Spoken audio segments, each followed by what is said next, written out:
وأخرت يا أيها الإنسان ما غرك بربك الكريم الذي خلقك فسواك فعدلك في أي صورة ما شاء ركبك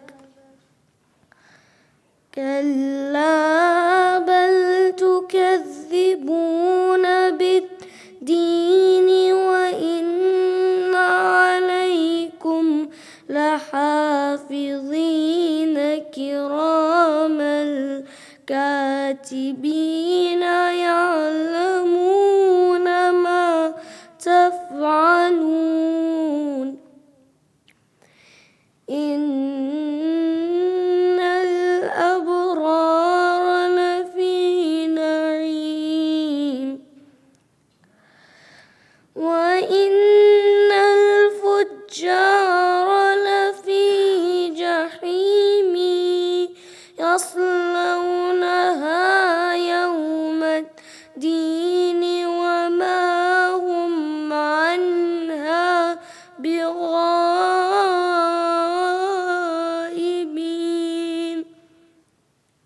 وما أدراك ما يوم الدين ثم ما أدراك ما يوم الدين يوم لا تملك نفس لنفس شيئا والأمر يومئذ لله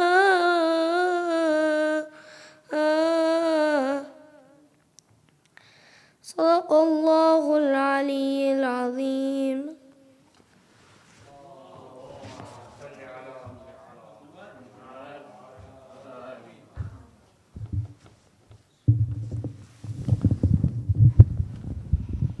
Hassan, Jazakallah, for the elevation of the status of this young brother and rewards of his parents. Please recite aloud salawat.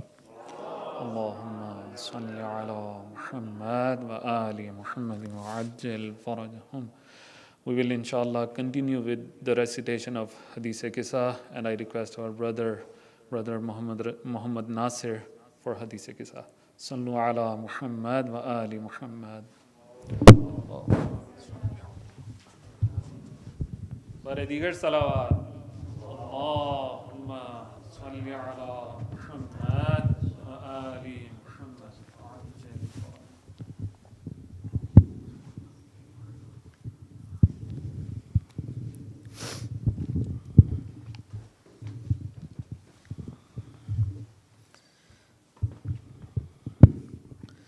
إن الله وملائكته يصلون على النبي يا أيها الذين آمنوا صلوا عليه وسلموا تسليما اللهم صل على محمد ومحمد اللهم صل على محمد وآل محمد اللهم صل على محمد وآل محمد بسم الله الرحمن الرحيم عن جابر بن عبد الله الأنصاري أنه قال عن فاطمة الزهراء عليها السلام بنت رسول الله صلى الله عليه وآله قال سمعت فاطمة أنها قالت دخل علي أبي رسول الله في بعض الأيام فقال السلام عليك يا فاطمة فقلت عليك السلام قال إني أجد في بدني ضعفا فقلت له: أعيذك بالله يا أبتاه من الضعف. فقال: يا فاطمة ائتيني بالكساء اليماني فغطيني به. فأتيته بالكساء اليماني فغطيته به، وصرت أنظر إليه وإذا وجهه يتلالو كأنه البدر في ليلة تمامه وكماله. اللهم صل على محمد وآل محمد. فما كانت إلا ساعة وإذا بولدي الحسن قد أقبل وقال: السلام عليك يا أمه. فقلت: وعليك السلام يا قرة عيني وثمرة فؤادي. فقال: يا أمه إني أشم عندك رائحة طيبة كأنها رائحة جدي رسول الله صلى الله عليه وآله. فقلت: نعم، إن جدك تحت الكساء. فأقبل الحسن نحو الكساء وقال: السلام عليك يا جدا يا رسول الله، أتأذن لي أن أدخل معك تحت الكساء؟ فقال: وعليك السلام يا ولدي ويا صاحب حوضي، قد أذنت لك. فدخل معه تحت الكساء.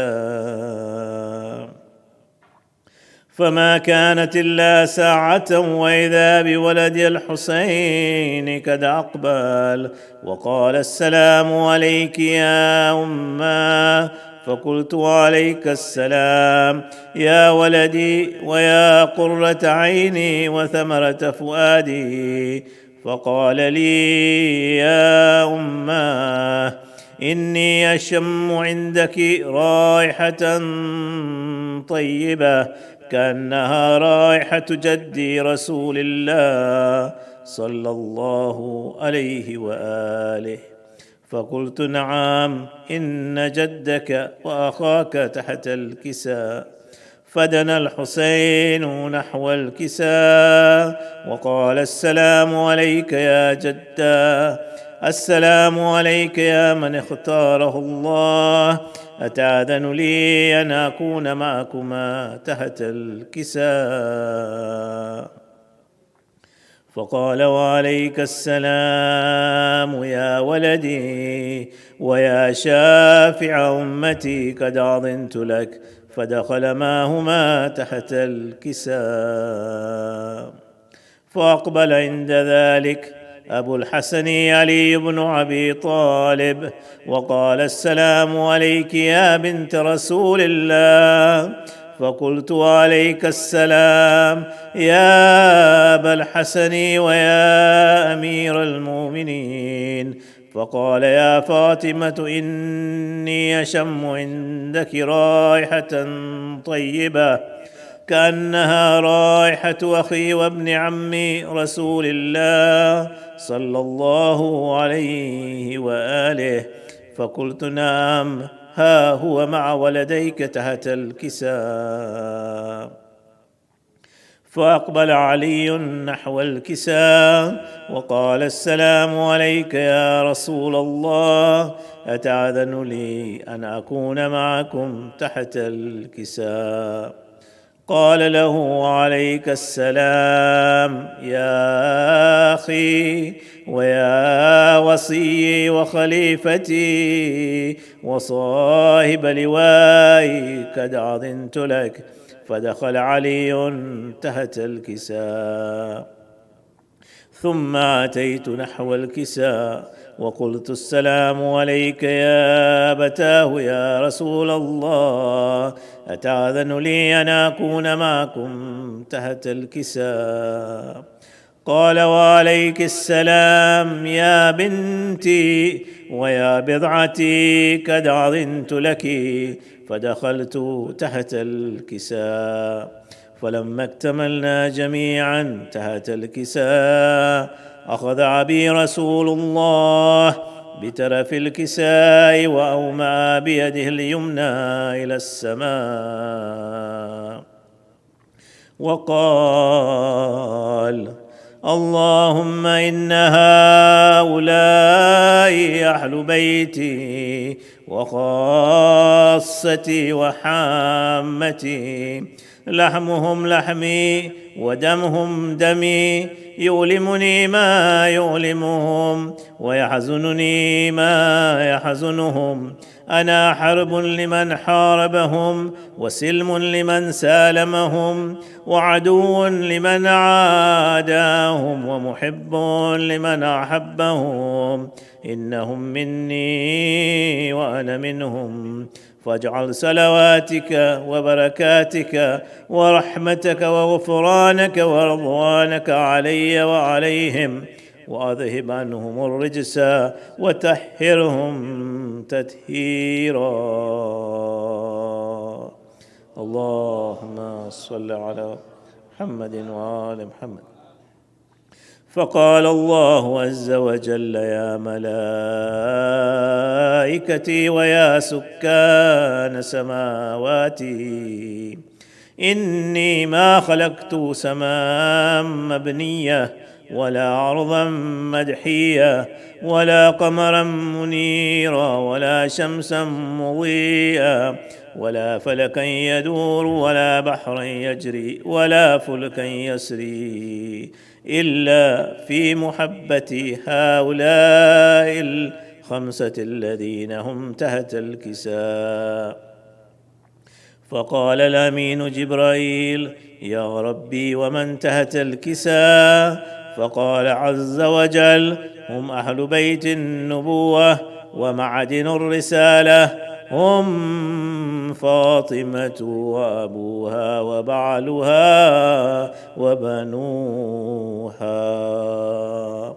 اللهم صل على محمد وآل محمد. فقال جبرائيل: يا ربي أتعذن لي أن أحبت إلى الأرض ليكون معهم سادسا؟ فقال الله: نعم، قد أذنت لك. فهبت الأمين جبرائيل وقال: السلام عليك يا رسول الله.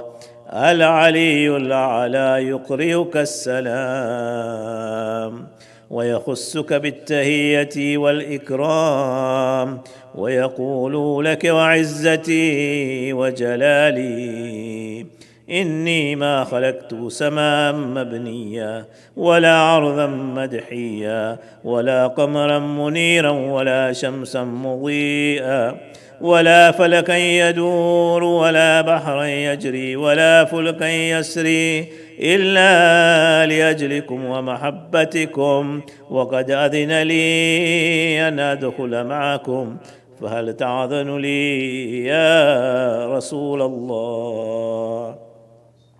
فقال رسول الله وعليك السلام: يا أمين وحي الله، إنه نعم، قد أذنت لك.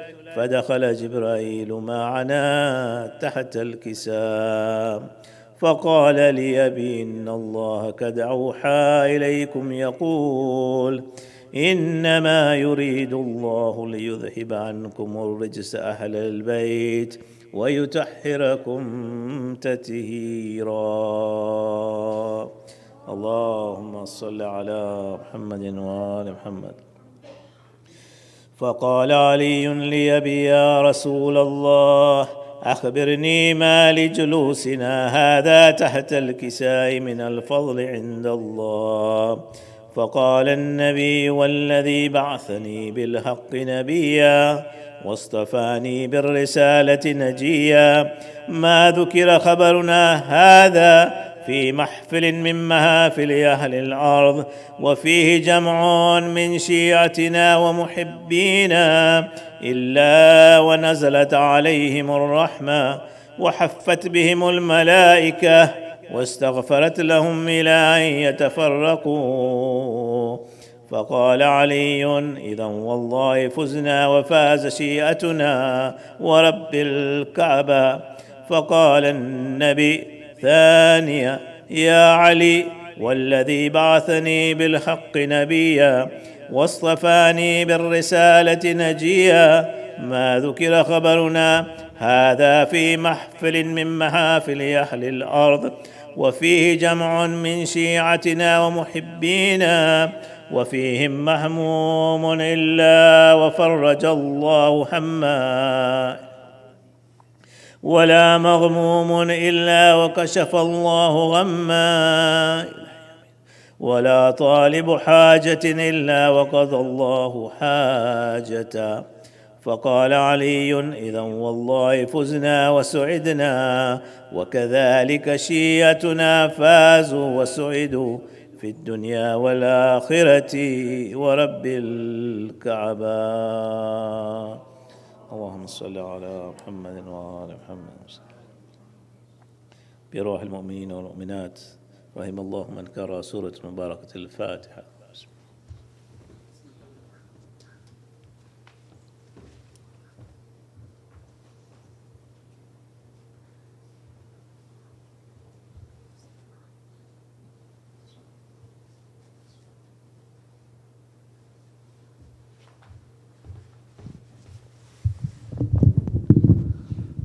Hassan, Jazakallah. May Allah accept this beautiful recitation.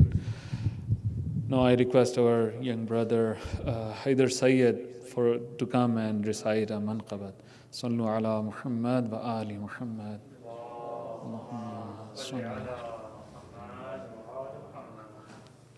Bare digar salawat.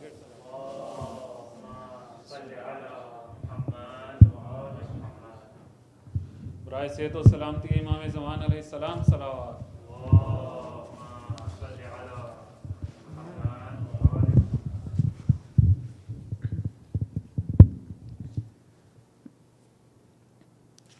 صلوات.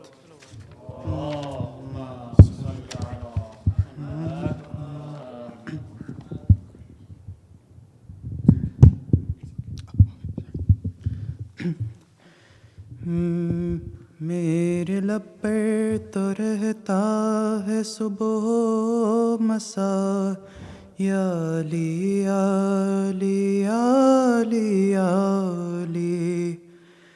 بندہ پرور یہی ہے وظیفہ میرا، بندہ پرور یہی ہے وظیفہ میرا، یا علی یا علی یا علی یا علی. کام آیا ہے سب کے ازل سے یہی، اور اب تک یہی سب کے کام آئے گا. کام آیا ہے سب کے ازل سے یہی، اور اب تک یہی سب کے کام آئے گا. ہے یہی ابتدا اور یہی انتہا، ہے یہی ابتدا اور یہی انتہا، یا علی یا علی یا علی یا علی.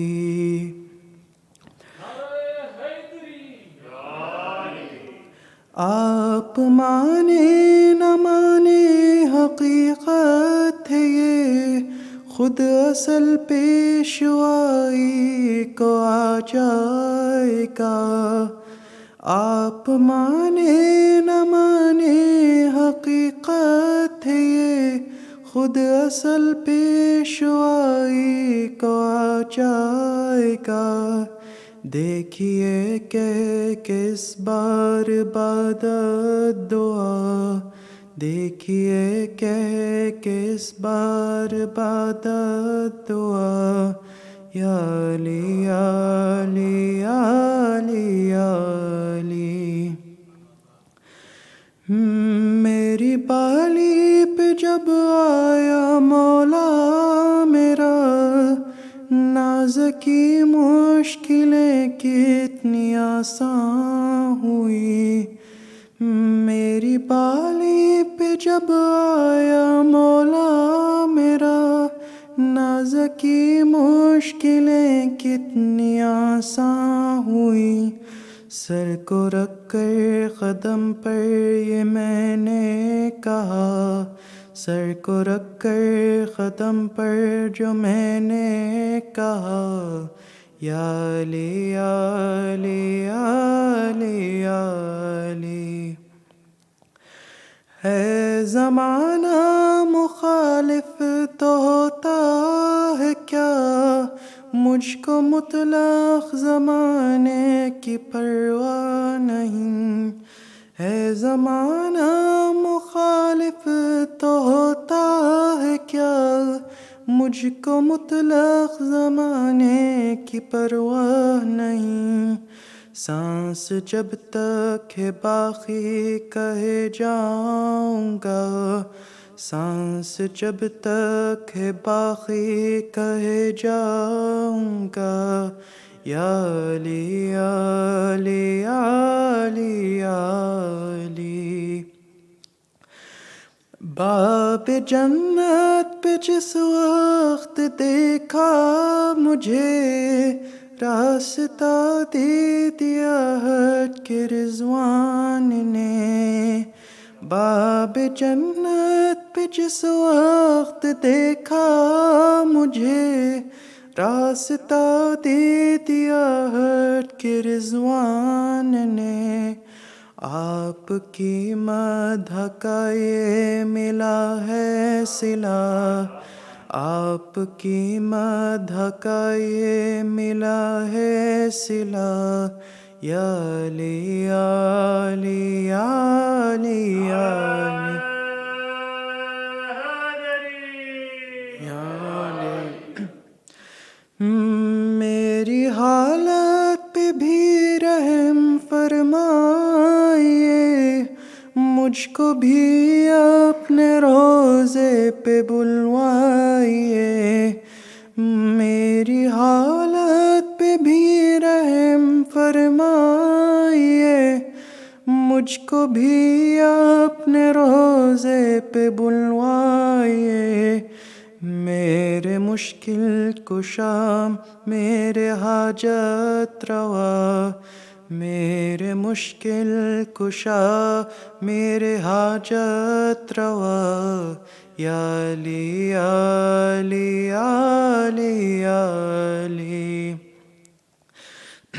ورد کرنے لگا میں جو نادے علی، بھول بیٹھے فرشتے جو تھا پوچھنا، ورد کرنے لگا میں جو نادے علی، بھول بیٹھے فرشتے جو تھا پوچھنا، وہ بھی کہنے لگے میں بھی کہنے لگا، وہ بھی کہنے لگے میں بھی کہنے لگا، یا علی یا علی یا علی یا علی۔ جب یہ پوچھا گیا اس کا مطلب ہے کیا، قل کفا هل أتى انما لا فتح، جب یہ پوچھا گیا اس کا مطلب ہے کیا، قل کفا هل أتى انما لا فتح، مسکرا کر جواباً یہ میں نے کہا، مسکرا کر جواباً یہ میں نے کہا، یا علی یا علی یا علی یا علی۔ میرے لب پہ تو رہتا ہے صبح و مسا، یا علی یا علی یا علی یا علی۔ صلوات۔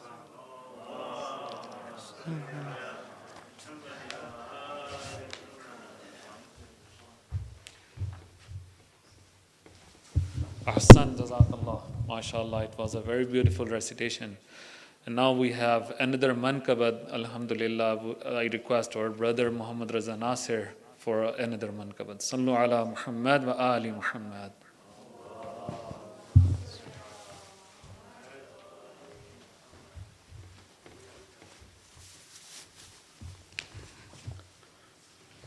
السلام علیکم ورحمۃ اللہ۔ جشن آمد 11ویں امام حسن عسکری علیہ السلام بہت بہت مبارک ہو۔ اسی سلسلے میں ایک منقبت کے چند اشعار آپ کی سماعتوں کی نظر کروں گا۔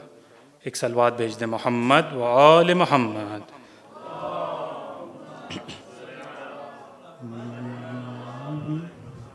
ایک اور صلوات بھیج دیں محمد و آل محمد۔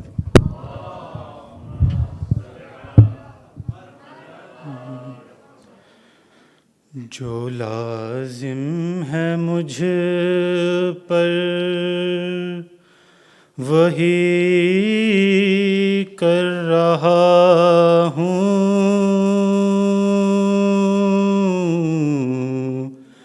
جو لازم ہے مجھ پر وہی کر رہا ہوں، ثنائے حسن عسکری کر رہا ہوں، جو لازم ہے مجھ پر، اور ظہور حسن عسکری کی خوشی میں، ظہور حسن عسکری کی خوشی میں ہر غم سے خود کو بری کر رہا ہوں، ثنائے حسن عسکری کر رہا ہوں، جو لازم ہے مجھ پر، اور ثنائے حسن عسکری کا ہے مطلب، ثنائے حسن عسکری کا ہے مطلب، ثنائے نبی و علی کر رہا ہوں، جو لازم ہے مجھ پر وہی کر رہا ہوں، ثنائے حسن عسکری کر رہا ہوں، جو لازم ہے مجھ پر، ہو مدفن میرا سامرا کی زمین میں، ہو مدفن میرا سامرا کی زمین میں، دعا رب سے یہ ہر گھڑی کر رہا ہوں، ثنائے حسن عسکری کر رہا ہوں، جو لازم ہے مجھ پر، اور جو ہو بے حسن عسکری دل میں رکھے، جو ہو بے حسن عسکری دل میں رکھے، اسی شخص سے دوستی کر رہا ہوں، ثنائے حسن عسکری کر رہا ہوں، جو لازم ہے مجھ پر، اور لٹا کر یہ جان اپنی ابن تقی پر، لٹا کر یہ جان اپنی ابن تقی پر حیات اپنی میں دائمی کر رہا ہوں، ثنائے حسن عسکری کر رہا ہوں،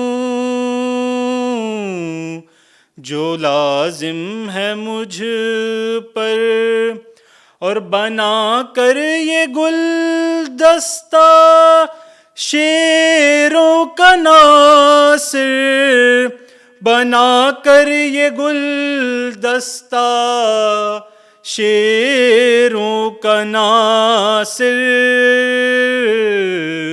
میں نظر حسن عسکری کر رہا ہوں، ثنائے حسن عسکری کر رہا ہوں، جو لازم ہے مجھ پر۔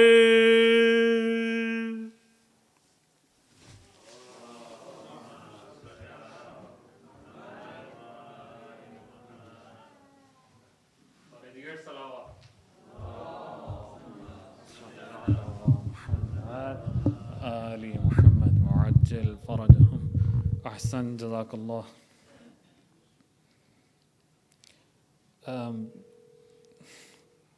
Please recite another salawat.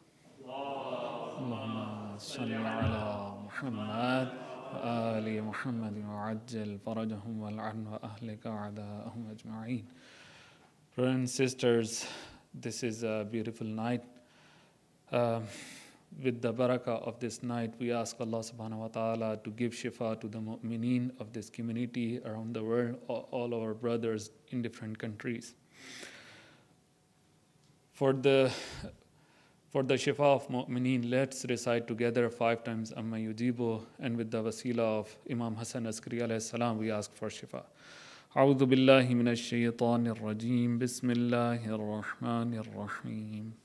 أَمَّن يُجِيبُ الْمُضْطَرَّ إِذَا دَعَاهُ وَيَكْشِفُ السُّوءَ أَمَّن يُجِيبُ الْمُضْطَرَّ إِذَا دَعَاهُ وَيَكْشِفُ السُّوءَ أَمَّن يُجِيبُ الْمُضْطَرَّ إِذَا دَعَاهُ وَيَكْشِفُ السُّوءَ أَمَّن يُجِيبُ الْمُضْطَرَّ إِذَا دَعَاهُ وَيَكْشِفُ السُّوءَ أَمَّن يُجِيبُ الْمُضْطَرَّ إِذَا دَعَاهُ وَيَكْشِفُ السُّوءَ.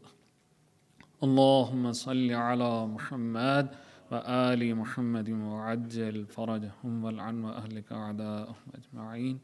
Before we move on to the speech, I request everyone to please recite Surah Al-Fatiha for the mu'mineen as well. Bismillahir Rahmanir Rahim. Alhamdulillahi Rabbil Alamin.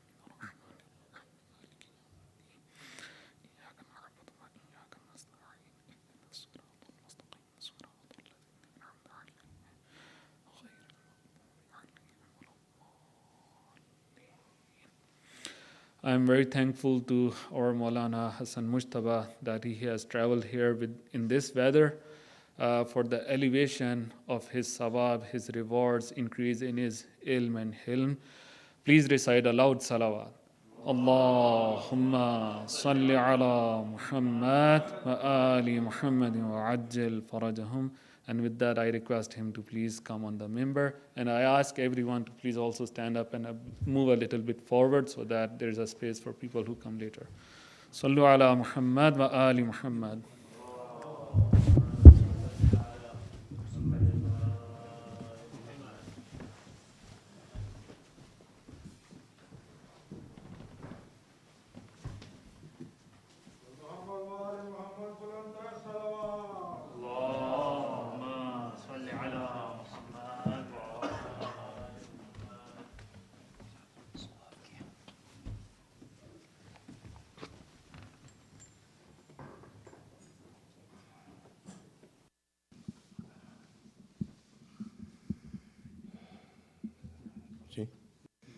اسمع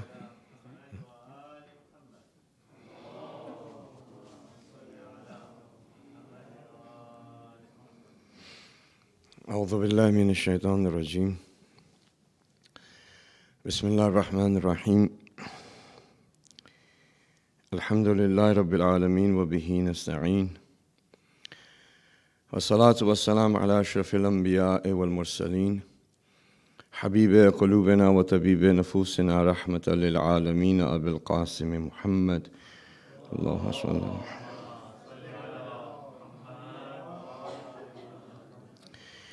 والصلاة والسلام على أهل بيته الطيبين الطاهرين المعصومين المظلومين ولعنة الله على أعدائهم أجمعين اللهم كن لوليك الحجة ابن الحسن صلواتك عليه وعلى آبائه في هذه الساعة وفي كل ساعة وليا وحافظا وقائدا وناصرا ودليلا وعينا حتى تسكنه أرضك طوعا وتمتعه فيها طويلا برحمتك يا أرحم الراحمين اللهم صل على محمد وعلى محمد أما بعد السلام عليكم ورحمة الله وبركاته. All praise and glory belongs to Allah, the one who has given us all of the blessings and His signs so that we can gain that place of ours which is going to be of happiness, of tranquility, and a place which is closer to perfection than any of His creations can achieve. The place that you're sitting in this place for I don't know how many years, polytheistic ideas were mentioned. The name of false gods were mentioned. Some sort of prayers were done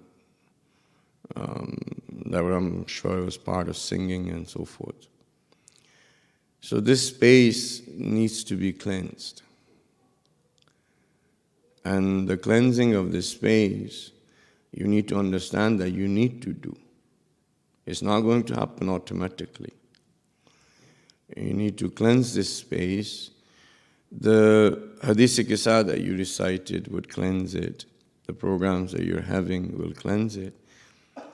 But I believe it's all you always have been very, low volume salawat reciters. Naras are seldomly, if somebody is kind of recites it, you look at him as if like something odd has happened.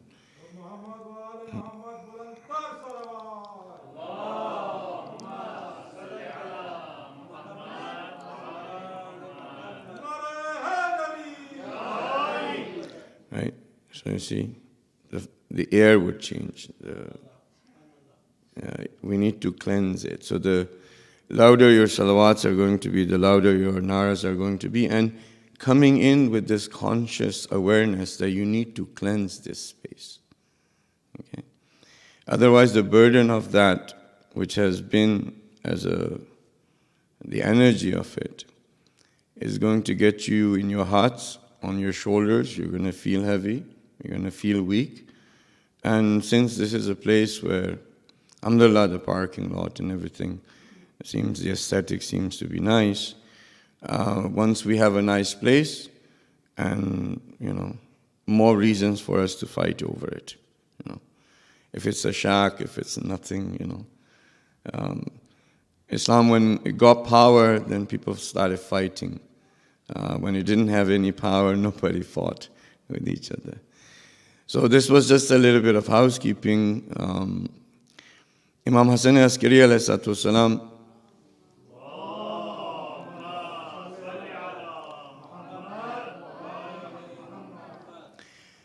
the flyer that you received and I received, there's a tradition of the Imam mentioned. I'm not sure whether we just put the tradition because we feel we have to make it more sort of quote-unquote Islamic, or is it that we actually read the flyer? A lot of us will just look at the flyer, okay, what time? What time Molana is sitting down, what time is, Dua Kumel and so forth. But if you look at the flyer, that in itself, that tradition, if you were to understand it, you would have understood all of Islam. And I'm not exaggerating. That one tradition of Imam Hasan al-Askari alayhi salam,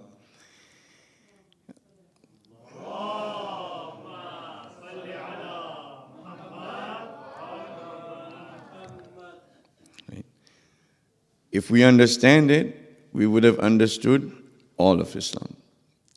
So if you don't remember looking at it, it would be a nice time. You can take your phone out and read it, because the next 30, 40 minutes, whatever Allah subhanahu wa ta'ala wills, I'll try to just speak about that one tradition. No one's taking their phones off. Okay. It's supposed to be a bit of happy occasion, so I know you're not used to me for reciting milad every milad, or it just seems like majlis, but the happiness that we're supposed to get, it should be when you actually feel that you've been blessed. When you feel that you've been blessed, this is the state which produces the true emotion of happiness. So if you want to feel happy or be happy, recognize the blessings of Allah subhanahu wa ta'ala and feel blessed, you will feel happy. The reason why we feel sad is we feel that we have not been blessed, or something wrong has been done to us, or something's been taken away from us, or something that should have been that way is not this way, it should have been this way. But if you feel, and you're always blessed, even if you have a breath remaining in your life, that breath is still a blessing. Right? So true happiness is actually not just, on someone's words becoming happy, but actually feeling that you are blessed and you will be happy. This is if you want to call it, the secret of being happy. Always, whenever if you are sad, look at the blessings that Allah subhanahu wa ta'ala has bestowed upon you. And even if one of the blessings you feel it in your heart as a blessing, you will be happy, no matter what is happening in your life. Okay. So this was enough time for some of you to take a look at the particular tradition. So the tradition translated in English, and in the flyer there's also the address, volume number 52, and the page number is 160. As if we're going to look at Biharul Anwar and actually go through that. Someone wrote it, so we'll trust it that that's what it is. A lot of the times on social media, you get a tradition and they just put in Biharul Anwar, volume such and such, page such and such, and it just authenticates whatever the person has written, regardless, because no one is going to actually look at that. It has happened a few times where people have made that into, like, it became viral, and the brothers started asking questions. They looked up. The volume that they were proclaiming had nothing to do with the concept that was being said. Forget about the page number. Right. So Imam says that if someone is not going to have the marifat of the Imam, now Imam-e-Zaman, every Imam of the time was Imam-e-Zaman. Right? Imam Ali alayhi salam in his time was Imam-e-Zaman. Imam Hasan alayhi salam was Imam-e-Zaman. So he says that anyone who does not have the marifah of the Imam-e-Zaman, then that particular person, when they die, they had died the death of the time before Islam, of Jahiliyyah. Very simple. I think majority of us already have heard of this tradition, or at least someone has narrated it, and if there are a topic comes up about Imam-e-Zaman al-Islam, majority of us have that in our minds. Right? So anyone at the time of Imam Ali alayhi died living with him without his marifat, died of a death before Islam. This particular tradition holds true for every Imam who was the Imam of the time. Someone who lived with Imam Hassan ﷺ and did not have the marifah of Imam Hassan, then that person died the death of Jahiliyyah. And if you look at the 250 years of the life of Imam Masumin, the total 250 years, you will find the majority of the people died the death of Jahiliyyah. Right? Because if they had the marifah of the Imam of their time, they would have been those people who are called Shias.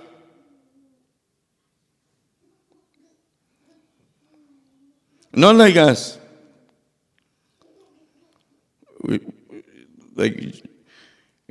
I've given you this example before.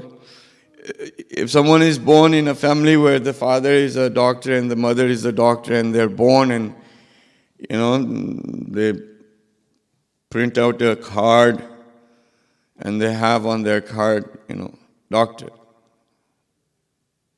Just because you were born to a family of doctors doesn't make you a doctor. Right? You have to become. Just because a person was born in a family where the mother and father were Shia, again is this vicious cycle.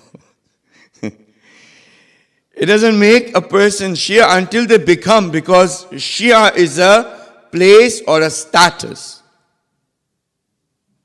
Just as a doctor is, just as an engineer is.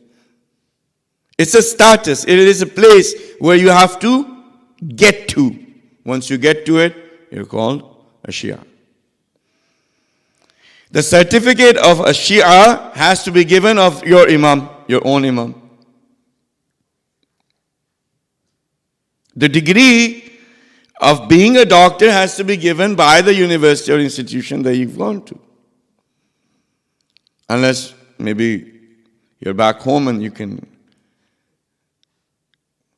pay somebody a bit of money and you can get any degree you like. Even our identity card, if you want to make your identity card, all you have to do is just call somebody. They'll send over your identity card. You don't have to even fill the form. So majority of us basically have this fake degree of, Chalo, I won't look at you, fake degree of Shia. Who gave me the degree? I gave it to myself. You go to the doctor before, he puts you under anesthetic. You just ask him, just as which institution did you go to? Which medical school did you go to? Where did you receive your degree? And then the doctor says, I gave it to myself. Don't worry about it. It would be a problem, right? Like, who gave you or who gave me? Who gave me the degree that I'm Shia? I did. Right? So, going back to the point that I was going to make, that if you understood that particular tradition, you would have understood whole of Islam and you would have died on the state of submission. فاطر السماوات والأرض أنت ولي في الدنيا والآخرة توفني مسلما والحقني بالصالحين. Hazrat Yusuf alayhi salam's dua, he says that you are the one who opened, Fatir al-Samawati wal-Arz is the scientific term, is like the Big Bang. You are the one who did the Big Bang, opened up.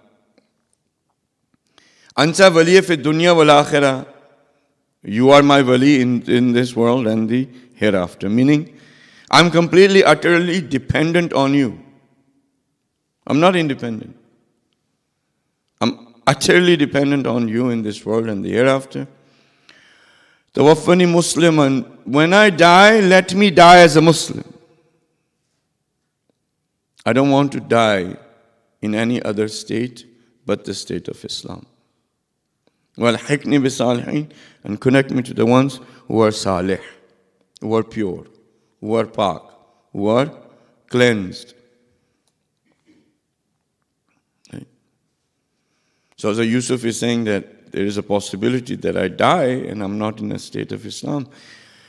A prophet of Allah subhanahu wa ta'ala is worried about that, but me, not worried. Yeah, I was born a Muslim, I'm going to die a Muslim. So coming back, if you were to understand this particular tradition, you would have understood all of Islam, and when you would die, or when I would die, when I say you, just include me as well. It's just a pronoun. I am also talking to myself. First person who can hear my voice is me. And the first person who can hear my thoughts is me. So it's not. Marifat of the Imam of the time is 3 steps. And that you can find the dua which we also recite in my Ramadan as well. And it's also in the Sahifa of Imam Zaman alayhi. You can find the dua there. But I'm sure you're familiar with it as well. So to understand or to know the Imam of the time is a 3-step process. And you get to the 3rd step, then you understand the Imam. And if you've understood the Imam, as Imam Hassan al-Askari has said, you will die in the state of Islam, you'll die as a Muslim, you'll die as a mu'min, and you are, successful. So what is that dua we do in my Ramadan? Allahumma a'rifni, something like that. Okay, alhamdulillah. So we know the Arabic. So we know the Arabic, we also probably know the translation, because this is one of the du'as that we recite all the time. Just remember 3 steps, okay? So the first step, the dua is saying that, oh Allah subhanahu wa ta'ala, make me know you. Oh Allah subhanahu wa ta'ala, make me know you, because if I don't get to know you, I will not get to know the Prophet.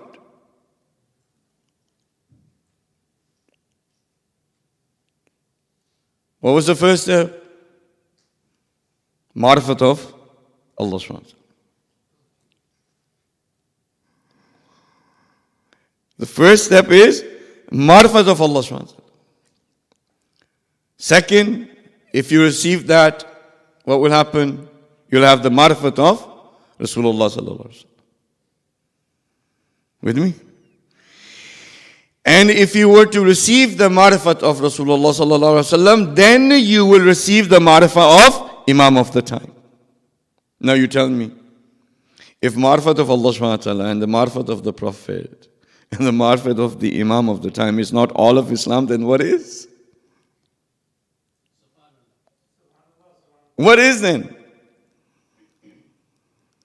But it's a 3-step process. You cannot get to the 2nd step without actually going from the 1st step.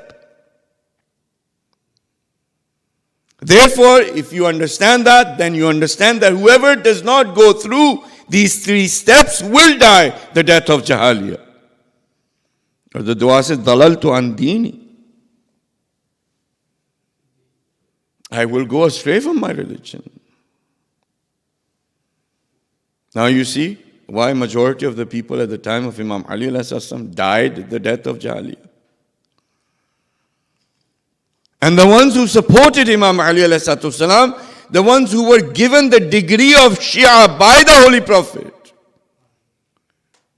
were the ones who did these 3 steps. They had the marifat of Allah, they had the marifat of the Prophet, and they had the marifat of the Imam of the time. Like Hazrat Abu Zarr Ghaffari, like Hazrat Ammar Yasir, like Hazrat Salman Farsi, like Hazrat Miqdad. Will you say that Hazrat Salman Farsi didn't have marifat of Allah subhanahu wa ta'ala? Would we say that he did not have the marifat of the Holy Prophet? I mean, Salman Farsi, Minna Ahlul Bayt, he's that close that we can give him an honorary degree of Minna Ahlul Bayt. He's not Ahlul Bayt, but he's that close that we can give him an honorary degree. Everyone is waiting for heaven. Heaven is waiting for Salman Farsi. Can you become that? Can you have that status without the marifat of Allah? Yeah. The enemies of Ahlul Bayt al-Islam in the last 240 years, they never even got to the first step. Why? Because if they had gotten to the first step, the second comes automatically. And then after the second, the third comes automatically. That's what the dua says. And they died a death of Jahiliyyah. So now, if you were to spend your whole lifetime trying to understand this one particular tradition, your 70, 80 years might not be completely enough. You can recite a salawat so we can move forward. My point that I made.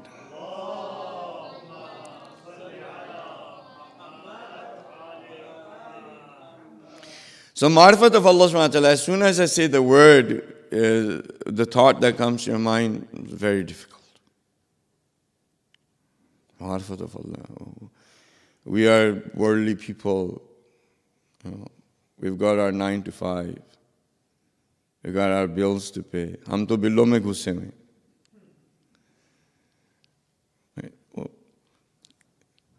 Urdu wala bill nahi, English wala billon mein ghusse. All we have is 9 to 5. Tomorrow I have to wake up for work. At this time I have to go. This time I have to come back. Then I have a schedule. I have to sit down on social media for 3 to 4 hours. I got to watch my Netflix. I got to eat. I got those seasons that I got to finish. And then I have to spend some time with the wife. If I don't spend time with the wife and the children, then I'll get complaints. And then on top of that, I've got this, sort of plan to read some Quran as well and do my namaz. And, I got to sleep 8 hours. If I don't sleep 8 hours, I'm not going to be able to function. This marifat of Allah subhanahu wa ta'ala is for Molana, so we have nothing to do. Or for the Hausa students, it's their job, not mine. Mine is to provide for the family, pay the bills, have food on the table, and die.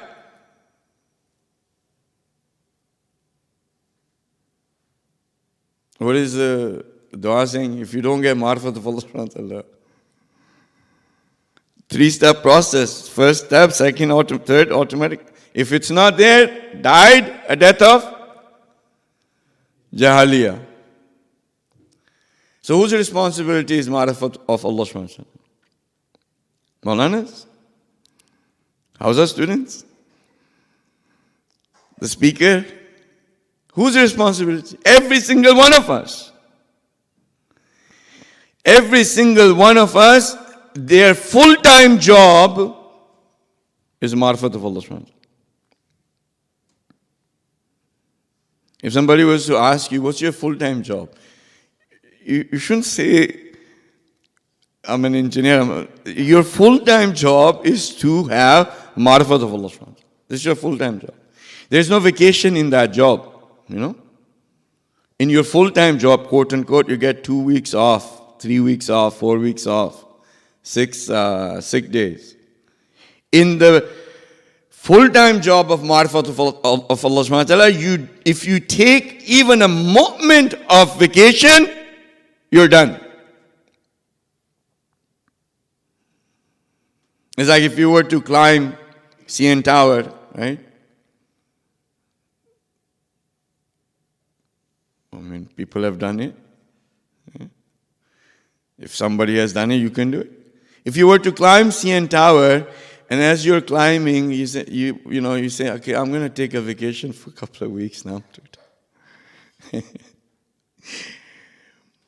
If you don't take the next step and you stay where you are, guess what's going to happen? Your hands are going to get tired, your legs are going to start shaking, gravity is pulling on you, you're going to fall. And where are you going to fall? Middle of CN Tower? You're going to fall on the ground. If in the ma'rifat of Allah subhanahu wa ta'ala, we take even a moment of vacation, you fall down. So when we say ma'rifat of Allah subhanahu wa ta'ala, it's like, okay, it's very difficult, it's all, right? I would say the easiest ma'rifat that is possible in this universe is the ma'rifat of Allah subhanahu wa ta'ala. There's nothing that Allah subhanahu wa ta'ala has created that is not a sign to take you towards Allah subhanahu wa ta'ala. How much more easy do you want? When I'm saying you, I'm including myself. Okay, so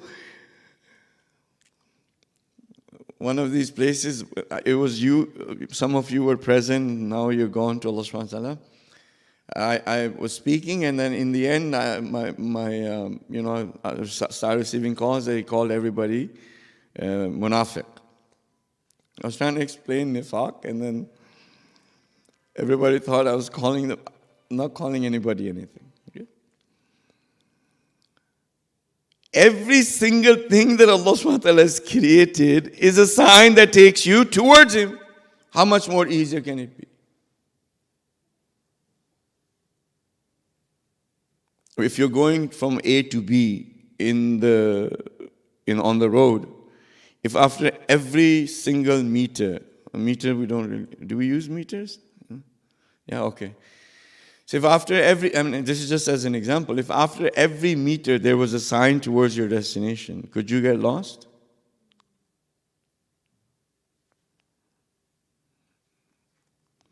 Half a meter, chalo. That you're going on the road, and after every 1 meter there's a sign telling you.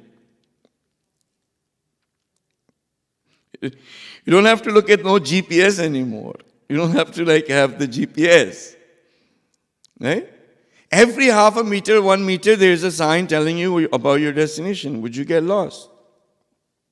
Would you say it's a very difficult road to get to the destination? And then the person, let's say you were going to go A to B, and at B, right? The person that you were going to meet, you were going to take 1 step and that person was going to take 10.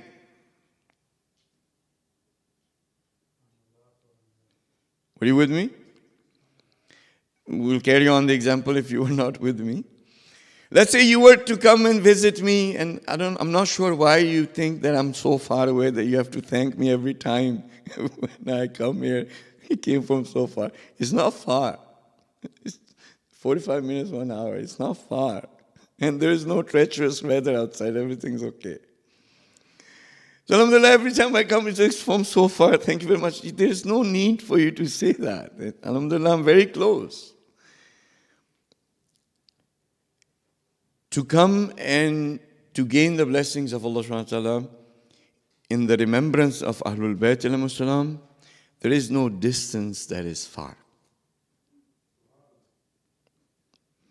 If for gaining knowledge, you have to go as far as, even if you have to go to China, as the Prophet, for Ahlul Bayt alayhimus salam's remembrance, China is also nazdeek. It's also close. Nothing is far. It's up to you to think something is far or close. For some people, they're right next to the haram of Bibi Masuma. Just getting into the haram is far for them. They don't go for ziyarat. And for people who are maybe halfway across the world, for them they wish, for them it's very near. Right? So, let's say you were going to come and meet me, and it's not a far distance, but you were going to come and meet me. On the way, every single 1 meter, there was a sign to my house. Okay? And as soon as you took 1 step, I took 10. You took 2, I took another 10. So you've only taken 2 steps, I've taken 20. You take 3, I take another 10, 30. You take 4, I take another 10, 40.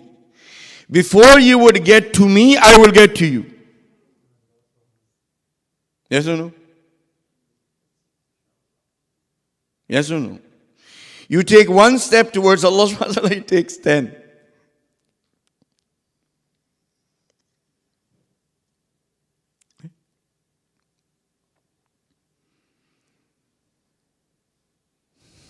You take 1 step, He takes 10, and that is only to explain.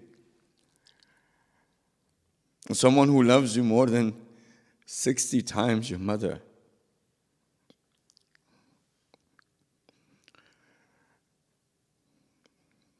Right? Someone who loves you 60 times more than your mother. This is also just to have our rational mind get somewhere. Otherwise, the love of Allah subhanahu wa ta'ala is infinite. Mother's love is finite. You multiply that by 60, you get a big number. Allah subhanahu wa ta'ala's love is infinite.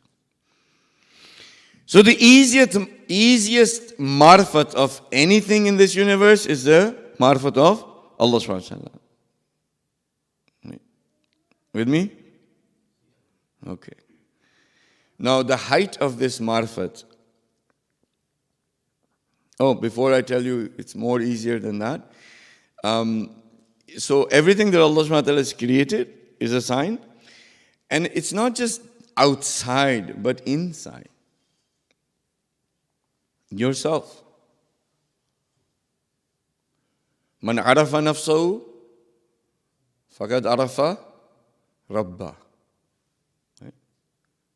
Whoever gets to know themselves will get to know their Lord, their sustainer, their provider, the one who loves them, the one who raises them. Right? So if you were wanting to find out about a topic and go to the library, search the library for the books, what if the book were you? Where is the book of Marifat of Allah subhanahu wa ta'ala?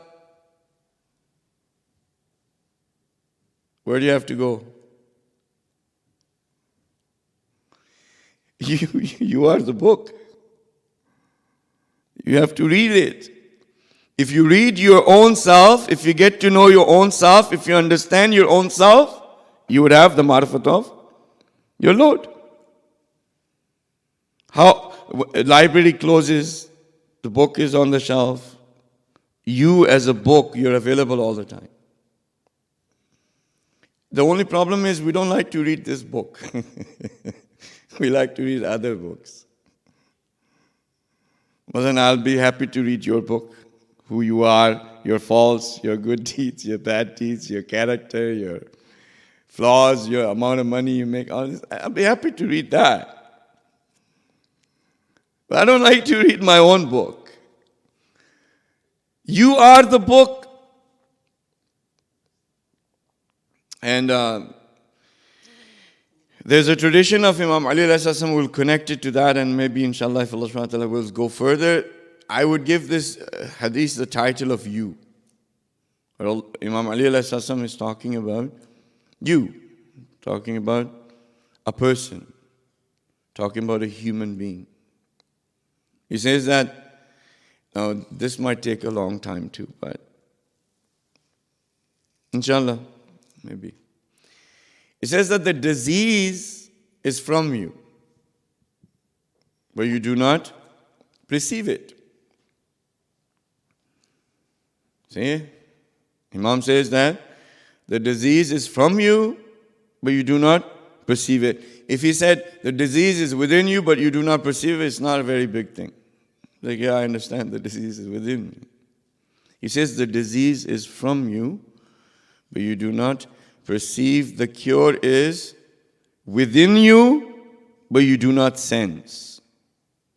You think of yourself as a small entity, whereas the whole universe, the entire universe enfolds within you. Since indeed you are the evident book by whose alphabets things are manifested. So therefore, You need not to look outside. Whatever you need is within you.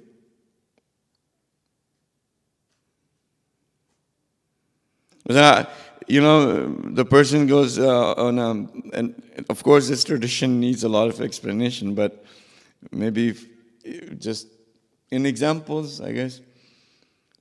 Under this church, let's say there's $100 trillion worth of gold buried.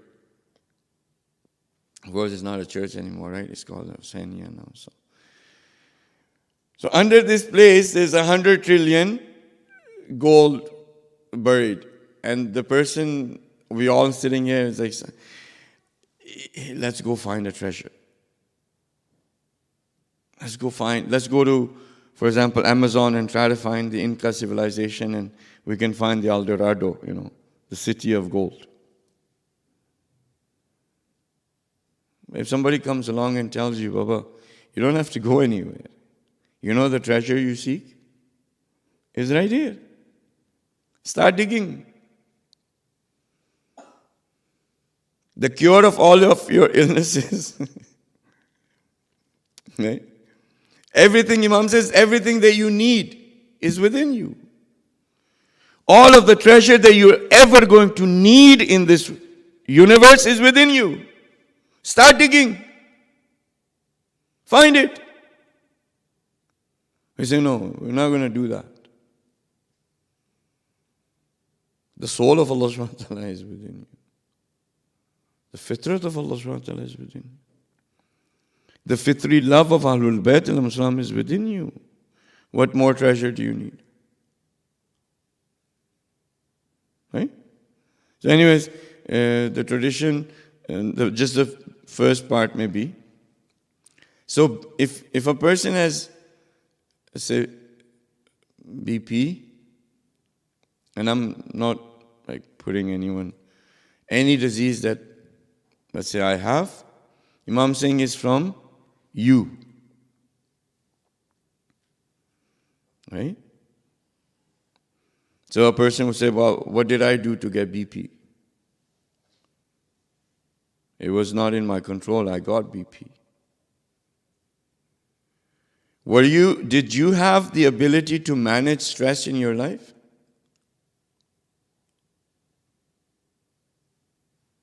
Did you have the ability to manage stress in your life? Did you have a choice? Did you have a choice not to have hatred for other people? Did you have a choice not to have jealousy for other people? Did you have a choice not to have greed inside? Did you have a choice to control your anger? Did you have a choice or not? Did you have the choice to control your lower emotions?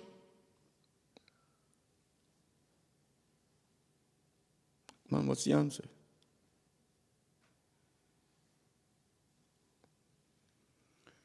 What's the answer? Yes or no?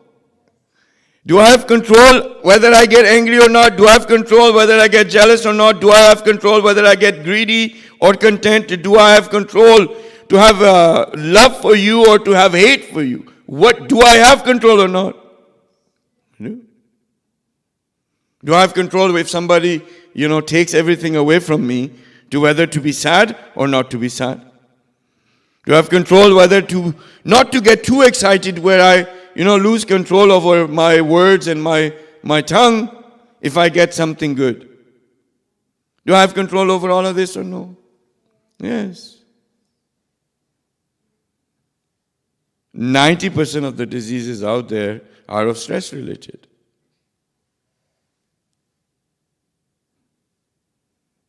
Imam says the disease is from you. And the cure is within you. But you don't sense. If a person were to manage stress, right? If a person was to manage stress, they would not have 90% of the diseases. Now, if we go into the hereditary genetics and all that, it's a separate story which we can get into, but it's not the time to do that. Right? So what is the height of knowing Allah subhanahu wa ta'ala? Let's just talk about the height, because we always we don't want to know the lower steps. What is the height of ma'rifat of Allah subhanahu wa ta'ala? The height of ma'rifat of Allah subhanahu wa ta'ala is to know that He exists. Is that very difficult?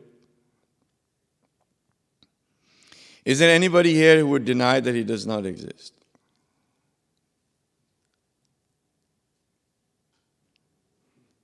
I know this building used to be something else before, but tell me, it's changed now. So,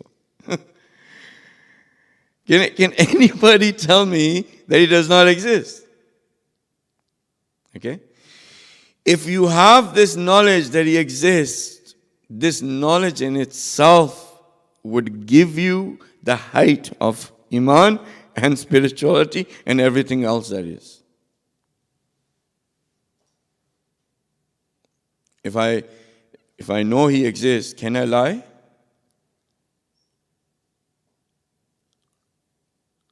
Imagine your 5-year-old kid is listening to your conversation on the phone with someone, and you're afraid you're going to say something which is a lie and your 5-year-old is going to hear it. Will you lie? Imagine right now, we are all sitting together, right? Would any one of you start putting, maybe perhaps, mazallah, if you guys listen to, may Allah subhanahu wa ta'ala give you the tawfiq not to, start putting music on their phone. यहाँ पे तो हम सारे मुत्तकी परहेज़गार बन के बैठे हुए हैं ना.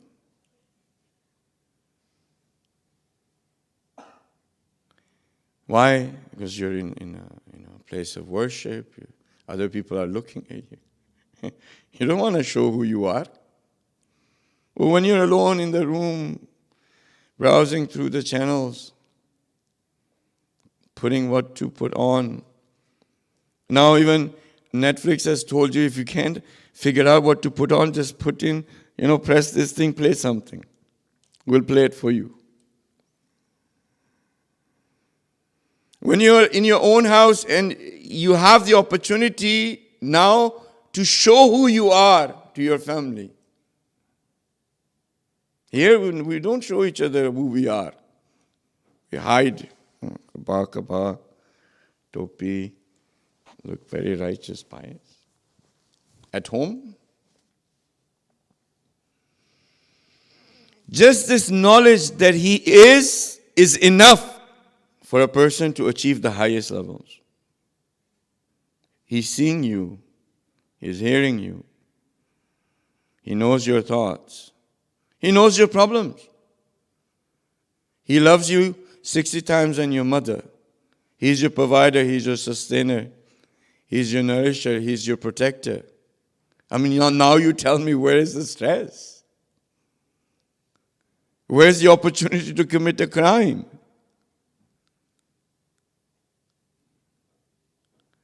If a person knows he exists and reminds himself or herself that he's always in the mahzar of Allah subhanahu wa ta'ala, he's always in the presence of Allah subhanahu wa ta'ala. You tell me, this alone will solve all of our problems.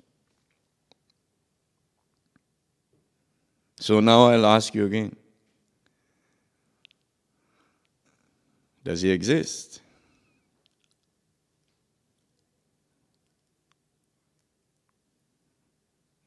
Some people are not. Okay, let me ask you another question. Do you exist? Any doubt? What is the one awareness that you always have? What is the one awareness that you always have? That you exist. If you were to connect the awareness that He exists with this awareness that you exist, you'll always be in the remembrance of Allah subhanahu wa ta'ala.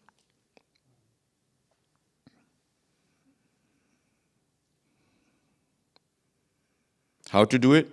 Every time you look at something, remind yourself, Allah subhanahu wa ta'ala can see this. Every time. If I'm seeing you, minimum of Allah subhanahu wa ta'ala sees, right? Minimum, whatever you're looking at, He's seeing. Whatever you hear, remind yourself that Allah subhanahu wa ta'ala is listening. You can hear it. Whenever a thought comes, don't think the thought is in empty space. The thought is in the space where Allah subhanahu wa ta'ala exists. If you get a jealous moment, know that this jealous moment is not in empty space. It's in front of Allah subhanahu wa ta'ala. If in your eyes you get, you're looking at something and nobody else you think is looking, know that Allah subhanahu wa ta'ala is there. When you attach that awareness, that you are, to the awareness of Allah subhanahu wa ta'ala, you'll never be heedless, you'll always be in His remembrance. And then truly you would have known yourself. Maybe these things are like too sakht, too hard. Why is it hard? So simple. So simple. The route has every 1 meter, there is a sign telling you where to go. The one you want to meet, Qurb ilahi, Qurbatan ilallah, is taking 10 steps, you're taking 1. On top of that, the book you need to read is you. The awareness that you already have, that you are. You just attach that awareness with Allah subhanahu wa ta'ala. The height of marifat of Allah subhanahu wa ta'ala is to know that He exists.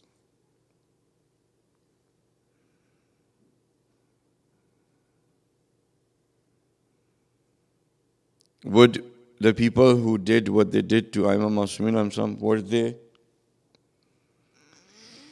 This is not a place, but just to give you because all of us have heard it, when Imam Hussain ﷺ was talking to Shimr ﷺ, did he not say, do you not know me?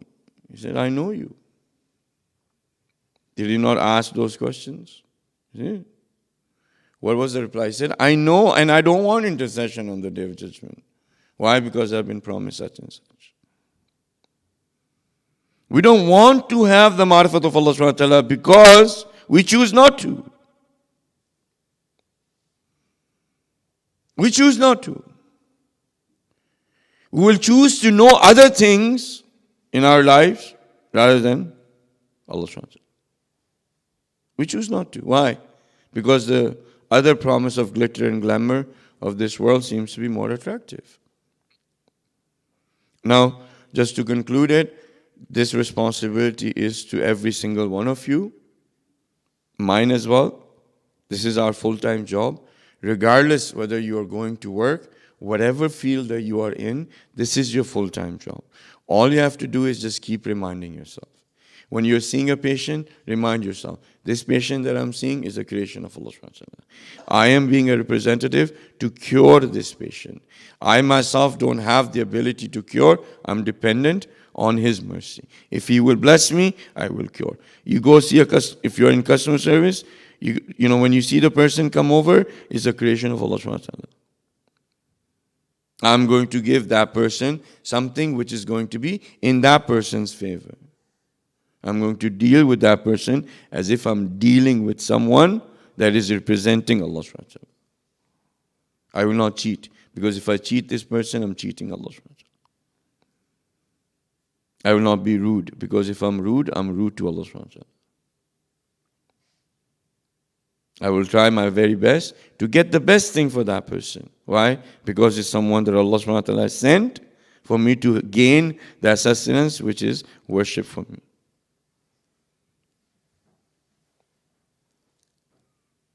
You see this? You can do that. I can do that.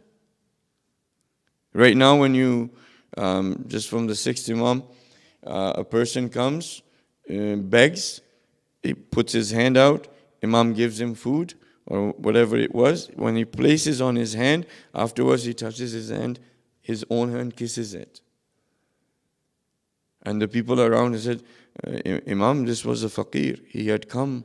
Why are you, because you touched his hand, why are you doing tabarruk? Why are you showing reverence? The 6th Imam showing reverence, where his hand is the one that people would kiss. Right? The Imam said, this faqir that came to the door was sent by Allah subhanahu wa ta'ala. This hand that came out to ask me for charity was the hand of Allah subhanahu wa ta'ala. I touched the hand of Allah subhanahu wa ta'ala, therefore I showed reverence. Now you tell me, if that is our thinking pattern, how many problems in our own community will be solved? अगर हर फकीर को हम ये समझें कि ये खुदा का भेजा हुआ है और उसको जब हम मदद करें तो अपने आप को खुशकिस्मत समझे कि हमने खुदा के भेजे हुए के हाथ के साथ हमारा हाथ लगा. अब बताओ, tell me, how many problems will be solved? Right? When we give, we're like, मैंने दिया. And we will feel, मेरी वजह से, I did this, मेरी वजह से आज तुम वहां पे खड़े हो. There is nothing more polytheistic sentence than this one. मैं ना होता ना तो तुम कहीं पे भी ना होते. If I wasn't there, you would not have been nothing. आज जो तुम बने हो ना, मेरी वजह से बने हो. We even use it for our children too. मैंने ना तुम्हें पाला होता ना तो तुम कुछ भी ना होते.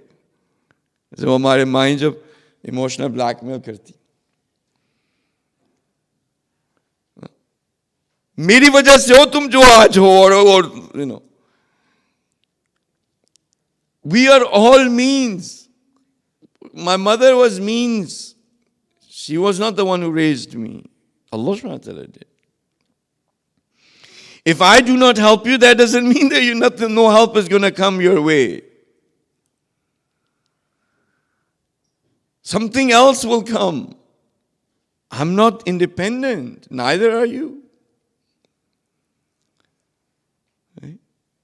So when you have that sort of worldview and living, then you can understand the Holy Prophet.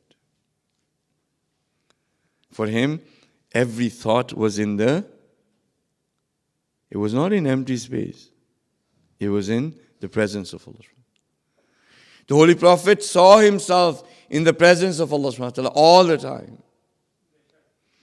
Not even, when he came to worship, we'll say to other people like, pray more salah, do more this, do more that, right? Like we will be telling, his own creator is telling the Holy Prophet, rest a little bit, okay? Don't stand all night. Just rest a little bit.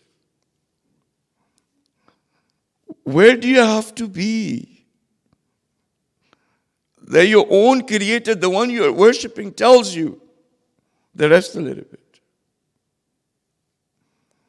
When he used to worship Allah subhanahu wa ta'ala with so much, he would be putting so much like effort and time and hardship, people would say, Ya Rasulullah, for you, He says, I know I have my status, but shouldn't a slave be thankful?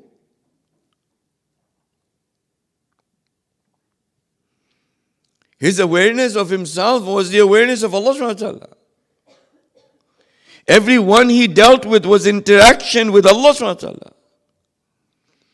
Everything he did was for the sake of Allah subhanahu wa ta'ala.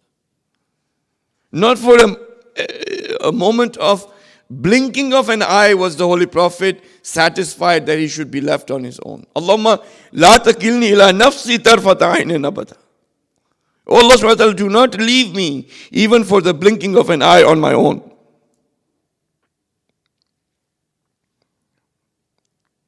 See, if you lived practically with the marifat of Allah subhanahu wa ta'ala, you would understand the Prophet. And then once you understand the Prophet, the next awareness that we would get is of Amr bil Maruf wa Nahy anil Munkar. And that you can relate to that third step, which is the marifat of the Imam of the time. When Imam Hassan left Medina, right? What did he write? His will. Why did he come out? You already know, the rhetorical question. You know, right? And somebody can tell me, it's okay, I can have some water. Why did he say that I came out? While I'm drinking water. Go ahead.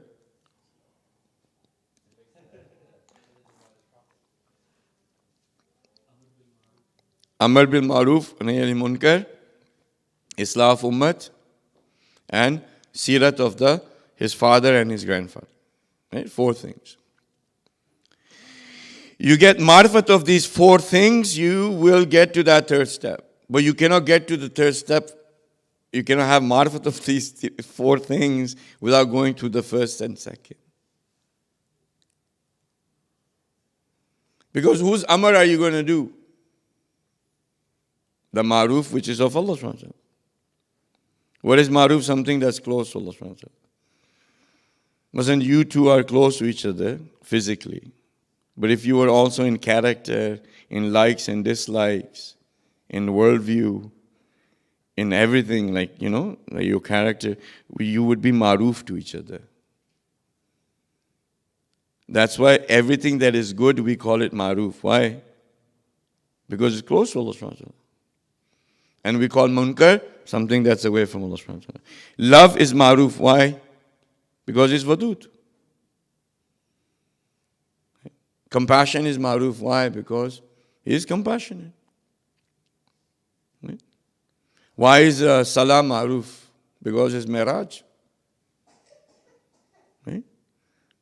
So in order to do amr of that, if you haven't gone through the first 2 steps, can you?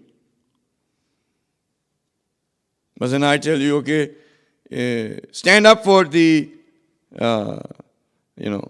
oppressed against the oppressor. And myself, if I don't, can I do order to you?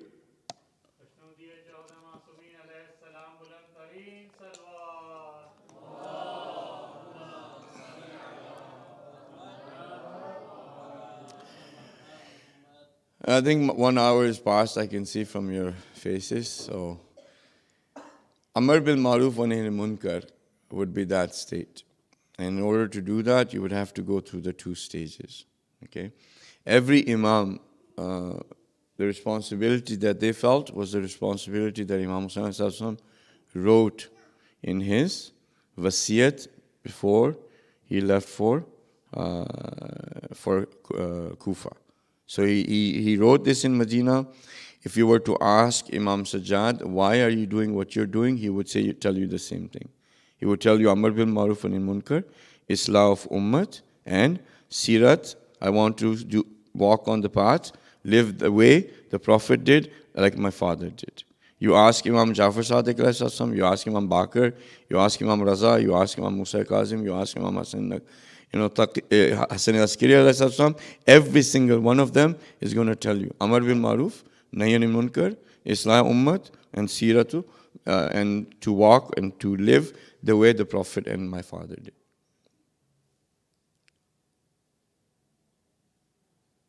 Then what would be, how would we become after this? We would actually become a Shia.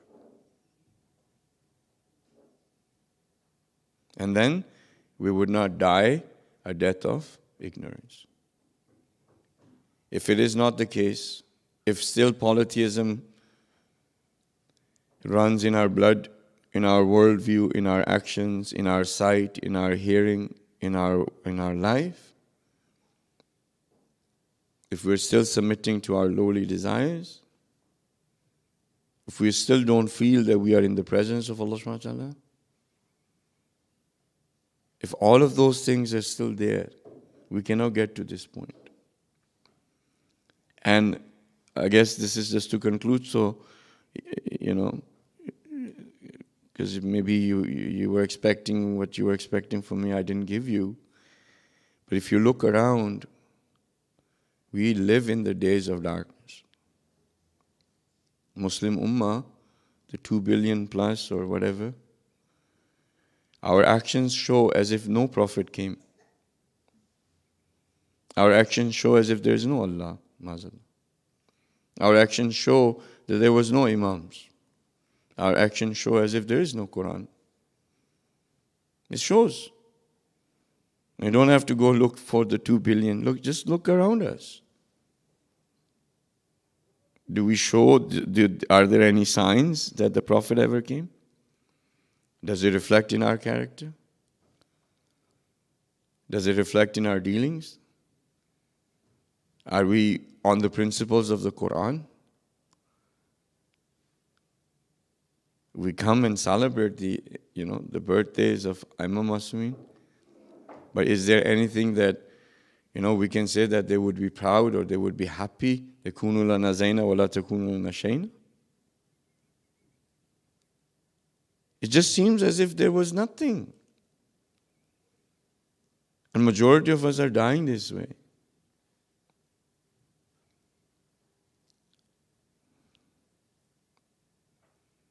That this is what you're expecting from me. And I've been mentioning all of these things. I forget now how many years. Probably maybe 97 or something like that. Since then, or even before 94. What do? Same things. Right? So if you want to have, that tradition to be understood, if you want this whole hour, you can watch it again. There are practical ways you can get to that particular place. The first step, second will come, and then the third will come. And even if one of us dies as a Muslim, we would have achieved something. Achievement is not building. It's not resources. It's not the Molana coming and speaking. This is nothing. These are means. What is required is for us to actually show that there is a Prophet. Show that there is a God. Show that Imam Hasan al-Askari was here. Just reciting the poetry is not enough. It's the first page. It's the preface to the book. Reciting poetry, doing milad is important. But it's the preface, it's the first page. There's other pages in this book. Let's not be just stuck on the preface. Let's move to the second page, first page, second page, third page. Let's try to finish this book. Okay. So inshallah, Allah subhanahu wa ta'ala blesses you.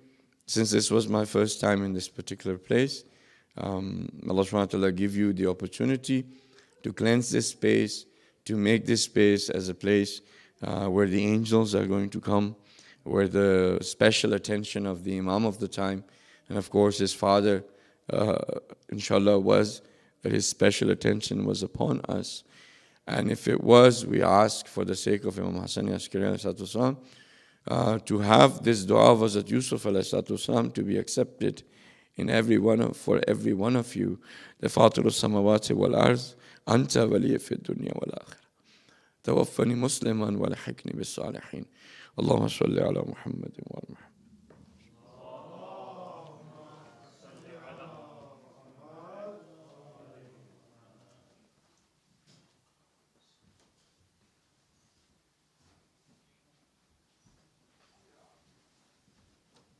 توجه زيارة. السلام عليك يا رسول الله. السلام عليك يا حبيب الله. السلام عليكم ورحمة الله وبركاته.